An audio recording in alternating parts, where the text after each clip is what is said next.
আসসালামু আলাইকুম। আজকে নিয়ে চলে এসেছি একটা নতুন ইউনিক রেসিপি। ডালের বড়া মানে মুসুর ডালের বড়া দিয়ে নারকেলের দুধ দিয়ে রেসিপি। খুবই টেস্টি লাগে, মানে এত ভালো লাগে এই রেসিপিটা আমাদের বাড়িতে বানানো হলে সকলেই খুবই পছন্দ করে আর আমাদের বাড়িতে প্রায়ই হয়। তো দেখে নিন আপনারা ভিডিওটা পুরোটা, তাহলেই বুঝতে পেরে যাবেন কতটা ইজি রেসিপি আর পুরো বেসিক মশলা দিয়েই তৈরি হয়ে যাবে। তো প্রথমেই নিয়ে নিয়েছি মসুর ডাল একটু ভিজিয়ে রেখেছিলাম 10 মিনিট।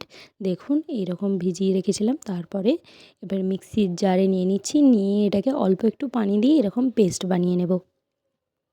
পেস্টটা দেখুন খুব একটা মানে গাঢ়ও নয়, খুব একটা পাতলাও নয়।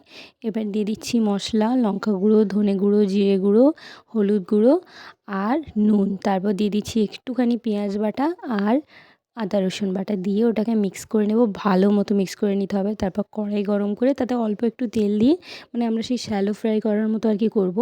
তারপরে এবার দিয়ে দিয়েছি আমাদের বড়াগুলো, ভালোভাবে কিন্তু বড়াগুলোকে মিক্স করতে হবে, তারপরেই কিন্তু ভাজতে হবে। তারপর এবার দেখুন ভেজে নিয়েছি, একদম হালকা হালকাভাবে ভেজে নিলেই হয়ে যাবে। হালকাভাবে ভেজে নিয়ে আবার কড়াইতে দিয়ে দিয়েছি সরষের তেল, তার মধ্যে দিয়ে দিয়েছি দুটো তেজপাতা, একটু দারুচিনি আর এলাচ দিয়ে দিলাম। দিয়ে ভালোভাবে এগুলোকে একটু ভেজে নেব। তারপরে দিয়ে দিয়েছি হাফ পেঁয়াজ কুচি, আদা রসুন বাটা অল্প করে দিয়ে এটাকে একটু মিক্স করে নেব, মানে একটু তেলে ভেজে নেব। তারপরে দিয়ে দিয়েছি টমেটো দেওয়ার পরে দিয়ে দিচ্ছি আমাদের মশলাগুলো, আবার একই মশলা সব কিছুই, হলুদ, ধনে, জিরে, লঙ্কা গুঁড়ো এবং একটু নুন দিয়ে আবার এটাকে মশলাটাকে ভালোভাবে মশলাটা মানে যাতে পুড়ে না যায়, একটু পানি দিয়ে কষিয়ে নিতে হবে। দেখুন পানি দিয়ে কষিয়ে নিয়েছি। তারপরে দিয়ে দিচ্ছি আমাদের নারকেলের দুধটা, নারকেলের কোড়ার মধ্যে পানি দিয়ে রেখে দিয়েছিলাম। তারপর সেটাকে চটকে নিয়ে এবার ছাঁকনি দিয়ে ছেঁকে দিয়ে দিলাম দুধটাকে ভালোভাবে মিক্স করে দুধটা যখন ফুটে উঠবে, একদম দেখুন ভালোভাবে টকবক করে ফুটছে, এই অবস্থায় দিয়ে দিচ্ছি আমাদের বড়াগুলো।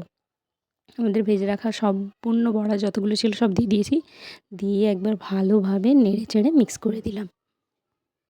দেখুন নেড়ে চেড়ে ভালো করে মিক্স করে দিয়ে তারপর অল্প একটু চিনি দিয়ে দিচ্ছি। এই পর্যায়ে আপনারা ঝোলটা চেক করে দেখতে পারেন, নুন চিনি মানে যাই আর কি, নুন ঝাল যা কম পড়বে দিয়ে দেবেন। তারপর একটু গরম মশলা ওপর থেকে ছড়িয়ে এবং তেঁতুল গোলানো জলটা ওপর থেকে একটু দিয়ে 5 মিনিট মতো ঢাকা দিয়ে ফোটাবো, ফুটিয়ে নিলেই রেডি হয়ে যাবে। দেখুন ঢাকা দিয়ে দিলাম, 5 মিনিটের পর ঢাকনা খুলে নিয়েছি, একদম খুব সুন্দরভাবেই রেডি হয়ে গেছে। বড়াগুলোও ভেতর থেকে একদম মানে ঝোলটা ভেতর অবধি টেনে নিয়েছে, খুবই টেস্টি হয়েছে, একদম নরম সফট বড়া আর ঝোলটা পুরো ক্রিমি, খুবই টেস্টি। মানে এই রেসিপিটা বাড়িতে অবশ্যই একবার বানিয়ে দেখবেন, দেখবেন খুবই পছন্দ করবে সবাই। যাদের নারকেলের মানে যে কোনো রেসিপি পছন্দ তাদের এই রেসিপিটা খুবই ভালো লাগবে। আশা করছি ভিডিওটা আপনাদের খুবই ভালো লেগেছে। দেখুন আমি কেটেও দেখেছি, বড়াটা একদম স্মুথ হয়েছে, চামচ লাগালেই কেটে যাচ্ছে। দেখা হবে পরের ভিডিওতে। লাইক, শেয়ার, সাবস্ক্রাইব করবেন।